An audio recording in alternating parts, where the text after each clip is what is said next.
YouTube, what's up? Welcome to another episode of the Side Hustle of the Day. I almost started recording before plugging in the microphone. That would have been the fifth time or so that I've done that, and it would have been super annoying. But I remembered to plug it in and unplug my headphones. So today's episode is going to be about subscription box services, as you probably saw in the title.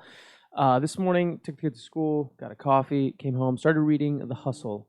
Oh, Jesus, that was loud. I don't know if you could hear that. Oh, Jesus. I don't even think that came through into the microphone. Anyhow, I started reading articles on The Hustle, which is a fantastic email subscription type of newsletter that is designed for email, but you can go into like a web-based type of browser to read.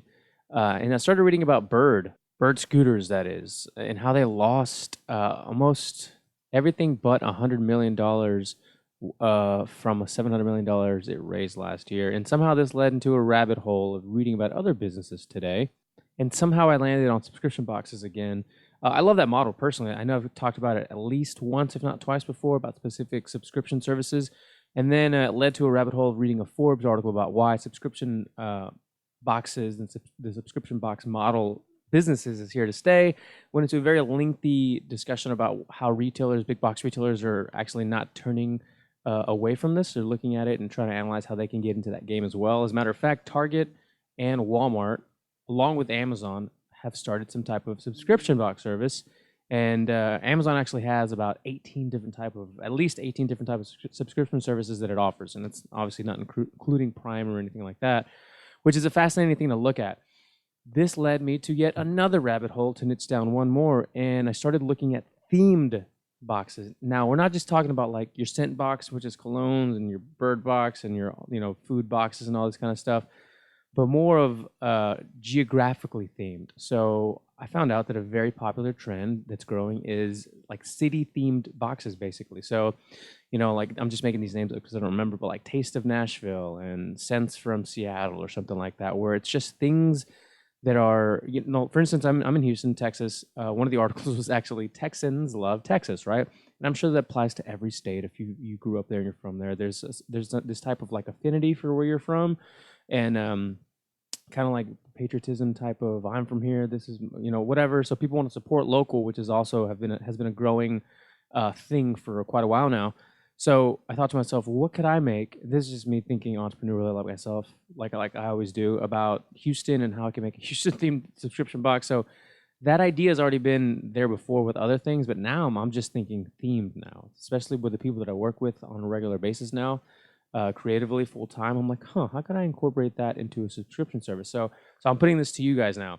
Think of where you are. Think of first look if there's anything that's already in your area. If you live in Washington or live in Florida or whatever, or a specific city, obviously, not just states, but if you live in Houston, Austin, Dallas, or you live in another huge metropolitan city, what about that city are you really passionate about? And if you're not, then this video probably doesn't pertain to you. Maybe you can get something from the big picture of subscription boxes altogether.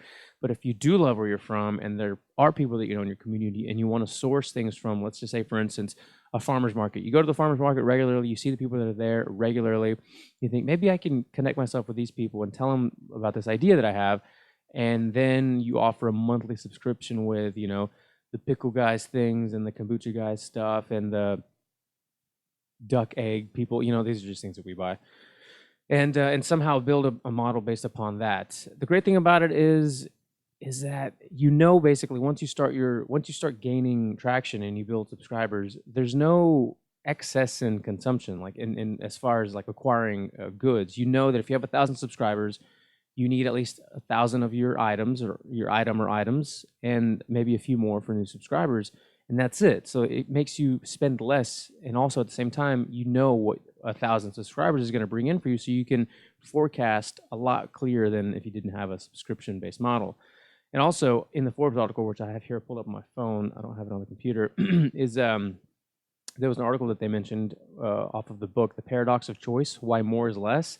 Basically, it states that the more choices consumers have, the harder it is for them to decide, and in turn, less likely to buy from you. Moreover, consumers are more prone to feel buyer's remorse after choosing among a plethora of options. So if you take them to a website like most conventional websites, and this is the point that's hard to get across to a lot of people who aren't familiar with sales funnels or aren't familiar with any other method, messenger bots and stuff like that, of selling, subscription services, if you send them to your website and you have 20 items on there and they can pick and choose, maybe they have a cap of, $50 or something, or $40, and they can buy a shirt and this, or a gadget and widget and that, and that's it. They're more than likely to either not buy altogether or have buyer's remorse because they bought this one thing, but they really want the other thing. So if you could somehow spin that all into a subscription model, they're more likely to buy. And once you have them on a subscription-based habit, they're more likely to stick with it because a buyer is a buyer is a buyer, right? So that's that. I'll leave you guys with the idea of maybe thinking of a subscription service you guys could put together. And make sure you like the video, everybody. Subscribe, hit the notification bell. Join the newsletter at sidehustleoftheday.com. And this has been the 22nd straight weekday episode of the show.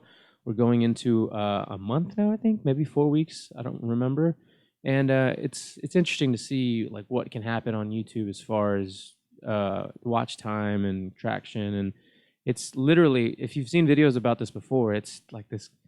Okay, here we are, and it's like, all right, have you seen it gone up? Because it's barely moving, and then all of a sudden you kind of get a little bit of a hump, and now hopefully we'll see what the next few months bring in 2019. So share the videos, like them, do whatever you got to do.